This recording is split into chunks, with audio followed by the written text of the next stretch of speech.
about your rise to this. I know you worked with Rock Nation. You done been in the music industry, living in the YouTube industry. Shout out Duce. What man? Talk about what's going on these past few years. What's coming up next before we get real spicy and juicy. I just really been working. I really just been trying to build an empire because I know early on I seen in Houston there wasn't a structure for entertainment, for sure. So it's like, how do we build a foundation? I grew up, I was able to see like the entertainment industry from a corporate standpoint, and me being able to see that and then come to Houston, I'm like, okay, we missing something. We missing a lot. Being able to travel to LA, New York, Atlanta. I was 16, 17 when I started. So seeing that, being able to be with a lot of high level people at the time, and I was very young, it's like, how do I make my name and how do I bring this back to my city and change the narrative? So that's really why I started. I started Urban Glimpse. It started off as shows, independent showcases. It grew to unique events like Think and Drink, She Cypher. Then some kind of way I fell into YouTube, being a project manager for a whole different company. And then, I broke off, went back to my company and kind of just evolved from there. Started doing brand activations for a lot of different people.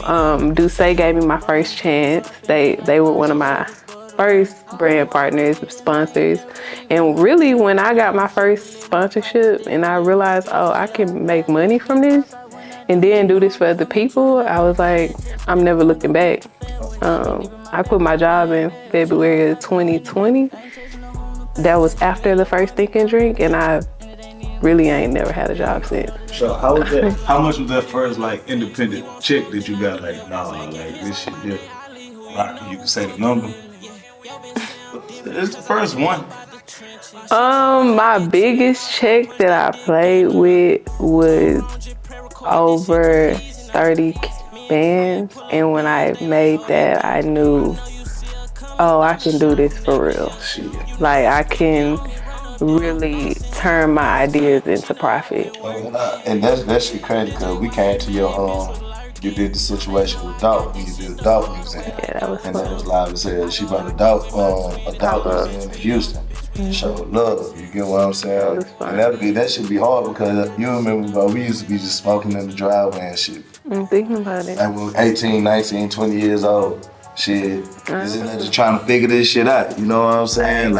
But we always stay consistent on bro, we know we gonna be something, you know what I'm saying? Cause we too close in this shit not to be that.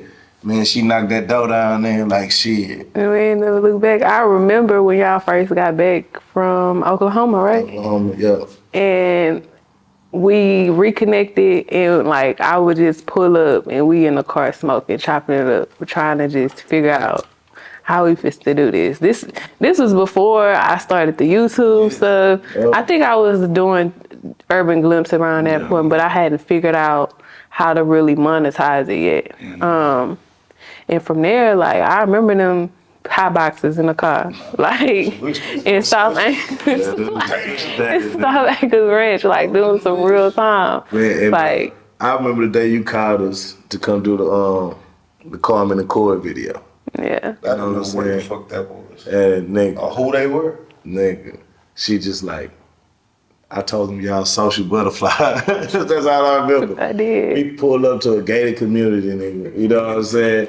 They talking about the 100 videos, come take a nigga chick on camera. My female at the time, she wait a minute, that's Corey car? That's Corey truck? I guess he was known for big ass trucks and shit like that. I don't know. I'm I don't know who the fuck this shit is. Nigga just came through, pulled up cause the folks said pull up, you feel? And then I said, what we gotta do? She said, shit, just be ourselves for that hoe. That's it. Man, it took it's documented. It's documented shit, what? We got monetized in what? 2-3 weeks? 2-3 weeks. I think it was 2 weeks.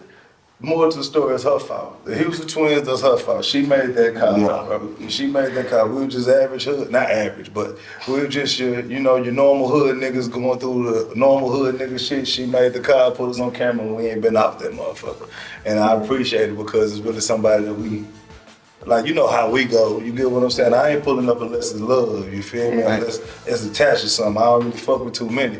So even the fact that you making that call for it, that should change the whole trajectory of our whole livelihood. You feel Still me? right I truly want to make drip any of this shit, you feel me? So you always plug us in on that, so I appreciate y'all. Even on Thank the you. promo side, I'm locked in with Crown and shit right now. That's all you. You like putting us in the right rooms, because when we came back to Houston on some shit, we had to get our face back out there.